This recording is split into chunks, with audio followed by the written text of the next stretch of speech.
It is some of the best technology out there to make large parts, specifically when you have to have multi-layers or low stress, because we are not an art, we are a science, it is repeatable.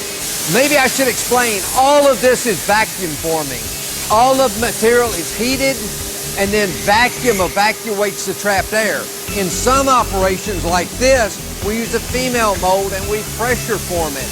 So pressure forming allows you to get the look of an injection molded part without having to have super high volumes, and allows us to add texture to our tool.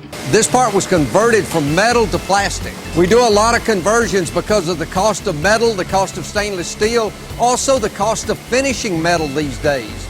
This part was extruded gray, formed gray, and it's ready to go. All we need to do is put a pad print or a silk screen on the front of it. The biggest benefit of thermoforming over injection molding is time to market. We can really get your product out the door quicker. From time to the prototyping, it's only 2 weeks we can have something out the door.